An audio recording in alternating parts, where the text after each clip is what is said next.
Alright, so it's time for Magi 264, and this is one of our saving graces for Golden Week, since we don't have the usual stuff. But anyway, let's talk a little bit about this chapter here. I don't think I have too much here because chapter is pretty simple.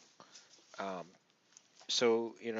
Aladdin uses Solomon's wisdom in order to go back in Almataran times where Ugo talks to Belial and talks about his powers and basically tells him, like, I don't even know where the people are sent because there's so many different dimensions out there. Like, it could be anywhere. And so ultimately the answer that Aladdin comes up with is a non-answer. Like, we just don't know where Ali has gone to.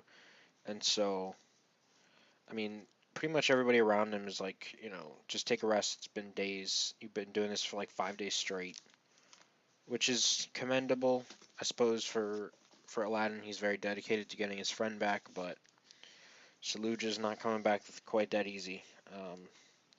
You are going to need a lot more than that. But um, as far as the rest goes, like, we still have Yunan, who is still a very, very mysterious character, and we know he knows a lot.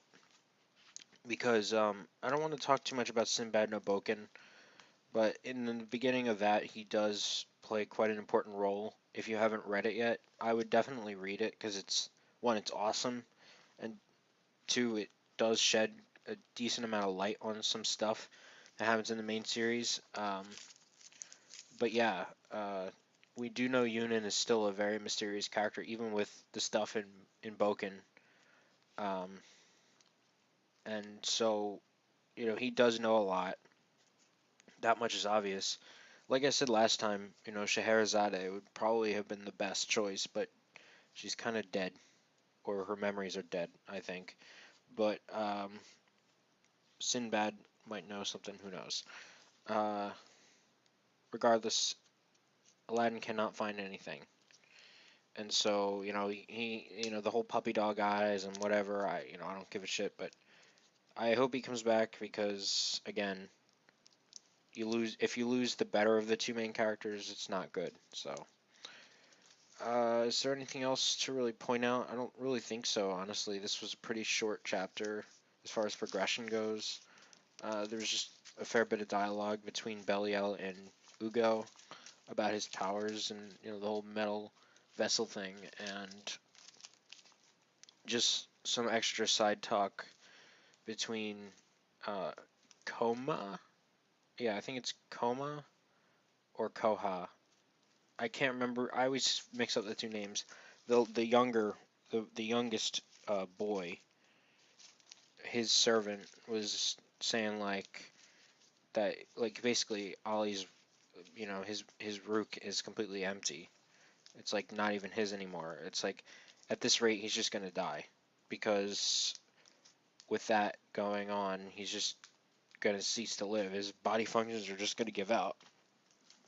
So it looks like it's a race against time. Um, which seemed obvious from the start, but I mean, I guess it was just reaffirmed.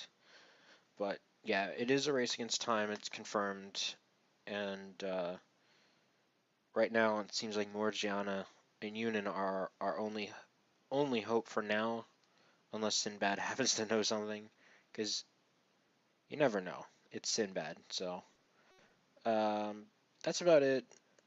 This chapter wasn't bad, wasn't that good, but it wasn't that bad. It was an average chapter. So yeah, I mean, thank you all for watching, and we will see you guys whenever 265 gets translated.